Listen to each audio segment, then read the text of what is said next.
यीशु प्रभु के नाम में हमारे सभी मसीह भाई बहनों को जय मसीह की। प्रिय प्रभु ने एक बार फिर से हमें अवसर दिया है कि हम एक साथ मिलकर परमेश्वर को धन्यवाद दें। बीती तमाम आशीषों के लिए हम परमेश्वर को धन्यवाद दें। प्रियो, कभी भी प्रभु के हम किसी उपकार को भूलें नहीं, क्योंकि हर एक पल हर एक क्षण हमारे परमेश्वर का दिया हुआ है हमारे जीवन में। प्रियो, जो हमारे अंदर सांसें चलती हैं वो भी हमारे परमेश्वर की दी हुई हैं, इसलिए हम परमेश्वर को धन्यवाद देना कभी ना भूलें। आज के इस पाक और पवित्र दिन में हम अपने आप को परमेश्वर के हाथों में दे दें, ताकि हमारा परमेश्वर हम पर इसी प्रकार से अपने अनुग्रह भरी दृष्टि बनाए और हम जीवन में आगे बढ़ने पाए। आइए प्रियो, हम देखते हैं कि वचन हमसे क्या बात करना चाहता है। इस पाक और पवित्र दिन में परमेश्वर चाहते हैं कि हम सभी लोग एकत्रित होकर एक साथ मिलकर परमेश्वर को धन्यवाद दें। आज का जो वचन है वो पाया जाता है उत्पत्ति की पुस्तक 32 अध्याय 22 पद से लेकर 32 पद तक। यहाँ पर याकूब का मल्लयुद्ध है। मैं यहाँ कुछ पदों को पढ़ूंगी, उसके बाद इसका वर्णन करूंगी। 26 पद से 28 पद तक मैं पढ़ूंगी। यहाँ इस प्रकार से लिखा हुआ है, तब उसने कहा, मुझे जाने दे, क्योंकि भोर होने वाला है। याकूब ने कहा, जब तक तू मुझे आशीर्वाद न दे तब तक मैं तुझे जाने न दूंगा। और उसने याकूब से पूछा, तेरा नाम क्या है? उसने कहा, याकूब। उसने कहा, तेरा नाम अब याकूब नहीं परंतु इज़राइल होगा, क्योंकि तू परमेश्वर से और मनुष्यों से भी युद्ध करके प्रबल हुआ है। ये प्रभु परमेश्वर का वचन है। इसके पढ़े और सुने जाने पर आशीष हो। आमीन। वचन के अनुसार याकूब अपने भाई एसाव से मिलने की तैयारी में था, इसलिए कि याकूब कई सालों के बाद अपने भाई से मिलने जा रहा था। याकूब के अंदर प्रियो एक डर था कि कहीं एसाव मुझसे क्रोधित होकर मुझे नुकसान न पहुंचा दे, क्योंकि याकूब ने उसके पहलौठे का हक ले लिया था। सबसे पहले एसाव ने एक बार भोजन करने के लिए अपने पहलौठे का हक याकूब के हाथों बेच दिया। दूसरी बार याकूब ने अपने पिता इसहाक से धोखे के साथ वो आशीर्वाद ले लिया जो एसाव का था। याकूब अपने भाई एसाव से भेंट करने को जब जा रहा था तो उसका पूरा परिवार उसके साथ था, जैसे कि 2 पत्नियां लिया और राहेल और उसके 11 पुत्र और दोनों दासियां साथ में थी। याकूब ने इन सभी को यब्बोक नदी के पार उतार दिया और खुद वहां अकेला रह गया। जब वो वहां अकेला ही था, तब एक पुरुष आकर पौ फटने तक उससे कुश्ती लड़ता रहा। प्रियो, आखिर ये पुरुष कौन था? वचन के अनुसार ये पुरुष परमेश्वर का भेजा हुआ एक दूत था, जो परमेश्वर की इच्छा से याकूब से मल्ल युद्ध करने के लिए आया था। याकूब पूरे अपने बल से लगा रहा युद्ध करने में। जब पूरी रात हो गई, जब दूत ने ये देखा याकूब तो थक ही नहीं रहा है, ये अपने पूरे बल के साथ, अपनी पूरी शक्ति के साथ ये युद्ध करी जा रहा है और ये हार नहीं मान रहा है। इस बात को जो परमेश्वर का भेजा हुआ जन था, वो इस बात को महसूस कर रहा था कि याकूब तो थक नहीं रहा है। तब उसने याकूब की जांघ की जो नस थी उसको छू लिया और उसी समय याकूब की जांघ की जो नस थी वो चढ़ गई। मल्ल युद्ध करते करते ही चढ़ गई। दूत ने जैसे ही जांघ को छुआ वैसे ही नस चढ़ गई। दूत कहने लगा, मुझे जाने दे। दूत ने कहा, मुझे जाने दे, क्योंकि भोर होने वाली है। याकूब ने कहा, जब तक तू मुझे आशीर्वाद ना दे तब तक मैं तुझे जाने ना दूंगा। यहाँ गौर करेंगे प्रियो। याकूब ने कहा, जब तक तू मुझे आशीर्वाद ना दे तब तक मैं तुझे जाने ना दूंगा। याकूब ने उस पुरुष से क्यों ऐसा कहा प्रियो कि मुझे जब तक तू आशीर्वाद नहीं देगा मैं तुझे जाने नहीं दूंगा। प्रियो, याकूब को मल युद्ध के समय यानी जब वो युद्ध कर रहा था तब उसे कुछ एहसास हुआ होगा कि ये साधारण पुरुष तो नहीं हो सकता। जिस प्रकार से ये युद्ध कर रहा है, ये मल युद्ध कर रहा है, ये साधारण मनुष्य तो ऐसा नहीं कर सकता। उसे ऐसा अवश्य महसूस हुआ होगा। उसने यानी याकूब ने इस बात को समझ लिया कि ये जरूर परमेश्वर की ओर से ही कोई है। ऐसा उसने मन में विचार किया। तभी प्रियो, याकूब ने उससे इस बात को कहा कि जब तक तू मुझे आशीर्वाद न दे मैं तुझे जाने नहीं दूंगा। याकूब को एहसास हो गया, उससे जब वो मल युद्ध कर रहा था तब उसे एहसास हुआ कि इस तरह का युद्ध तो कोई आम इंसान नहीं कर सकता। दूसरी चीज, जब उसने उसकी जांघ को जैसे ही छुआ, जांघ की नस चढ़ गई। तो याकूब को इस बात का अच्छी तरह से एहसास हो गया कि ये कोई आम पुरुष नहीं है। उस पुरुष ने याकूब से पूछा, तेरा नाम क्या है? तब उसने कहा, याकूब। परमेश्वर के दूत ने याकूब से ये कहा, अब से तेरा नाम याकूब नहीं इज़राइल होगा, क्योंकि याकूब उससे ये कह रहा था, जब तक तू मुझे आशीर्वाद नहीं देगा मैं तुझे जाने नहीं दूंगा। तब दूत ने उसे उसका नाम पूछा, उसने कहा याकूब, और दूत ने उत्तर में ये कहा कि अब से तेरा नाम याकूब नहीं इज़राइल होगा, क्योंकि तू परमेश्वर से और मनुष्यों से लड़कर प्रबल हुआ है। इसी प्रकार प्रियो, याकूब का नाम इज़राइल पड़ा और एक बड़ी जाति उससे बनी, क्योंकि परमेश्वर ने अब्राहम से ये वाचा बांधी थी कि मैं तुझसे एक बड़ी जाति बनाऊंगा। अब्राहम याकूब का दादा था। याकूब ने मल्ल युद्ध किया। वो तब तक लड़ता रहा जब तक उसे आशीर्वाद नहीं मिल गया। इसके बाद याकूब ने उस पुरुष से कहा, कृपया मुझे अपना नाम बता दे। उसने कहा, तू मेरा नाम क्यों पूछता है? उस जगह पर याकूब को दूत के द्वारा आशीर्वाद मिला और याकूब ने उस जगह का नाम पनियल रखा।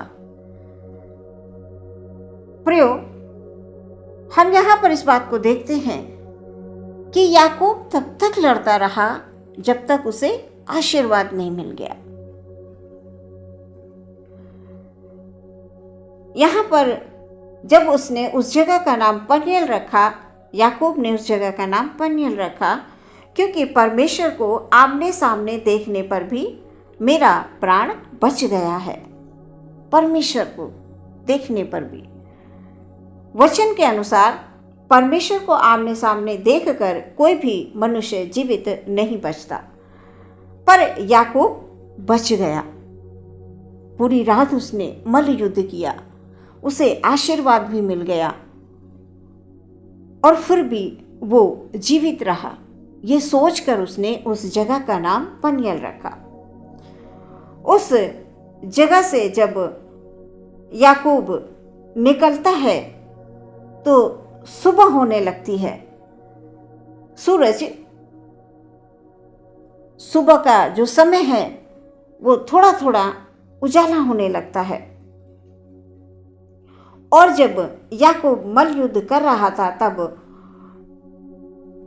जैसे दूत ने उसकी जांघ को छू लिया था, उसी समय उसकी नस चढ़ गई थी याकूब की। यहां हम देखते हैं प्रियो कि वो जब चल रहा था, उसकी जांघ की नस चढ़ने की वजह से वो कुछ लंगड़ा कर चल रहा था।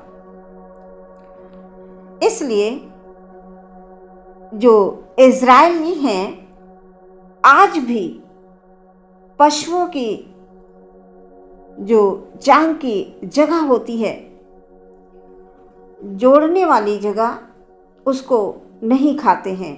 जांघ की जो स्थान होता है उसको वो नहीं खाते हैं, जिसे जंघानस भी कहा जाता है, क्योंकि दूध के द्वारा जंघानस छुआ गया था। पहले ही याकूब अपने पिता से अपने भाई का आशीर्वाद ले चुका था। याकूब जब अपनी माँ के पेट में ही था प्रियो, उस समय पर भी दोनों पेट में लड़ते थे, युद्ध करते थे। प्रियो, याकूब के अंदर एक चाहत थी कि मुझे आशीर्वाद मिले, मतलब आशीर्वाद लेने की एक चाहत थी, और याकूब को वो आशीर्वाद मिला। सबसे पहले उसने पहलौठे का हक एसाव से ले लिया, और एसाव ने एक बार भोजन करने के कारण ही अपने पहलौठे के अधिकार को बेच दिया। और फिर उसके बाद याकूब ने पिता से जो आशीर्वाद एसाव का था वो ले लिया। जो आशीर्वाद एसाव का था वो भी ले लिया। और यहाँ पर हम देखते हैं कि जब मल युद्ध हो रहा था, तब उस समय पर भी उसने कहा कि जब तक तू मुझे आशीर्वाद न दे मैं तुझे जाने नहीं दूंगा। उसे फिर से आशीर्वाद मिला, और जब तक आशीर्वाद नहीं मिला वो लड़ता ही रहा। प्रियो, हमें भी परमेश्वर से लगन के साथ प्रार्थना करते रहना चाहिए। हम कई बार देखते हैं प्रियो कि लोग निराश होने लगते हैं। प्रार्थना अधिक समय से करते करते जब उनके जीवन में उन्हें लगता है कि प्रतिफल नहीं मिल रहा है, तो वो निराश होकर छोड़ देते हैं प्रार्थना करना, संगति करना छोड़ देते हैं, वचनों को पढ़ना छोड़ देते हैं, विश्वास में कमज़ोर पड़ जाते हैं। और प्रिय, जब वो विश्वास में कमज़ोर पड़ जाते हैं, परमेश्वर से दूर होने लगते हैं, तो परेशानियां उन्हें घिरने लगती हैं। प्रियो, आप ऐसा कतई ना करें। याकूब के जीवन को देखें कि याकूब जब मल युद्ध कर रहा था, वो पूरी रात लड़ता रहा, युद्ध करता रहा, सिर्फ इसलिए कि उसे आशीर्वाद चाहिए था। वो पहचान गया कि ये आम मनुष्य इस तरह का युद्ध नहीं कर सकता, ये ज़रूर परमेश्वर का भेजा हुआ दूत है। कई बार आपके सामने भी प्रियो परमेश्वर बात करते हैं अपने दूत को भेजकर, बस आप पहचान नहीं पाते हैं। आप पहचान नहीं पाते हैं, इसीलिए आशीषों से वंचित रह जाते हैं। जिस प्रकार याकूब ने कहा, जब तक तू मुझे आशीर्वाद न दे तब तक मैं तुझे जाने नहीं दूंगा। प्रियो, हमें भी परमेश्वर से प्रार्थना करते रहना है। वचन के द्वारा अपने मुंह से हमें वचनों को बोलना है कि परमेश्वर तू मुझे आशीर्वाद दे, क्योंकि तू वो परमेश्वर है जो अपने लोगों को कभी भी दुख में नहीं देख सकता। तेरा वचन ये कहता है कि मैं तुझे कभी नहीं छोड़ूंगा, कभी नहीं त्यागूंगा। आप अपनी जो भी आपकी समस्याएं हैं, उन समस्याओं को मुंह से बोलकर आप परमेश्वर से प्रार्थना कीजिए कि परमेश्वर मेरी इस समस्या को आप दूर कीजिए और मुझे ऐसा आशीर्वाद दीजिए। आप लगातार प्रार्थना करते रहिए, लगातार प्रार्थना करते रहिए, जब तक आपको प्रार्थना का उत्तर न मिल जाए। पिता के सामने जब हम अपनी बातों को रखें तो सही ढंग से रखें। कई बार लोग लंबी लंबी प्रार्थनाएं करते हैं, संसारिक चीज़ों को मांगते रहते हैं, सिर्फ संसारिक ज़रूरतों को मांगते रहते हैं। प्रियो, जब आप परमेश्वर के आशीर्वाद को ले लेंगे, परमेश्वर की आशीष जब आपके पास ऊपर होगी, प्रियो, बाकी की वस्तुएं आपको अपने आप मिल जाएंगी। इसलिए सबसे पहले आप ये प्रार्थना करें कि परमेश्वर आप हमें सामर्थ्य की आत्मा दे दें, आप हमें सत्य का आत्मा दें, आपकी इच्छा हमारे द्वारा पूरी हो। प्रियो, आप लगातार प्रार्थना करते रहिए और परमेश्वर आपको उत्तर देंगे, अवश्य उत्तर देंगे। जिस प्रकार याकूब को यहाँ पर जब तक उसने उसे नहीं जाने दिया, उस दूत को, जब तक उसे आशीर्वाद नहीं मिल गया। आप भी प्रार्थना करना कभी ना छोड़ें। इन तमाम वचनों के द्वारा परमेश्वर हमें जीवन में उन्नति देना चाहते हैं। और जब वो समय आता है प्रियो, तब तक हम निराश हो चुके होते हैं। जब वो आशीर्वाद का समय आता है, तब तक हम निराश होकर बैठ चुके होते हैं और उन आशीषों से हम वंचित रह जाते हैं। सो प्रियो, ऐसा ना करें। आप परमेश्वर से प्रार्थना करते रहें, आप लगातार प्रार्थना करते रहें। परमेश्वर का वचन कहता है, तू अपना मुंह पसार, मैं उसे भर दूंगा। इस वचन के द्वारा परमेश्वर आपके जीवन में बहुत सारी आशीष लेकर आए। आमीन। हम अपनी आंखों को बंद करें और प्रार्थना करें। धन्यवाद हो, धन्यवाद हो, धन्यवाद हो, धन्यवाद हो राजा। Hallelujah, hallelujah, hallelujah. यीशु प्रभु की जय हो, यीशु प्रभु की तारीफ हो। निरंतर हमारे मुंह से हमारे परमेश्वर की तारीफ हो मेरे प्रभु जी। धन्यवाद देते हैं बीते समय की बहुत सारी आशीषों के लिए, बहुत सारी बरकतों के लिए प्रभु, क्योंकि आपका वचन ये बताता है कि यहोवा के डरवैयों को कभी किसी भली वस्तु की कमी घटी नहीं होती है। और हम विश्वास करते हैं प्रभु, हमारे किसी भी भाई को, किसी भी बहन को प्रभु जी किसी भी भली वस्तु की कमी घटी नहीं है और ना आगे होगी कभी। क्योंकि खुदावंद तेरा वचन यह है कि जो परम प्रधान के छाए हुए स्थान में बैठा रहता है, वो सर्वशक्ति मान की छाया में ठिकाना पाता है। सच में परमेश्वर, और हम तेरे साए में बैठे हैं प्रभु। हम अपने हर एक भाई को, हर एक बहन को आपके हाथों में देते हैं पिता। हालेलुया। आपके द्वारा हमारे भाई बहनों की सुरक्षा हो, उनके परिवार की सुरक्षा हो, उनके बिजनेस के क्षेत्र में सुरक्षा हो प्यारे परमेश्वर। उन्हें इतनी बरकतें मिलें परमेश्वर प्रभु। Hallelujah, hallelujah, hallelujah. कि वो आपको हर एक सांस में धन्यवाद दें पिता। अपनी आँखों को प्रभु जी सिर्फ तेरी ओर लगाएं प्यारे परमेश्वर। हालेलुया। अपने जीवन का प्रथम स्थान आपको दें प्यारे प्रभु जी। ये मेरी प्रार्थना है खुदाबंद। आपसे विनती करते हैं प्रभु जी। हालेलुया। आज का पूरा दिन आपके लहू में हमारे भाई बहनों का सुरक्षित रहे प्रभु। बच्चों को बुद्धि और ज्ञान और समझ दीजिए। उन सबको हर एक प्रभु जी गलत विचारों से, गलत सोच से और गलत संगति से पिता आप बचा कर रखें प्यारे परमेश्वर। आज संसार में सच में आकर्षित करने वाली वस्तुएं बहुत हैं, जिनमें जवान बच्चे भी भटक रहे हैं खुदाबंद। इसलिए हम प्रार्थना करते हैं पिता, हर एक जवान बच्चे को बुद्धि, समझ और ज्ञान की भरपूरी दें खुदाबंद। उनके तमाम भविष्य की योजनाएं प्रभु जी तेरे हाथों में है प्रभु।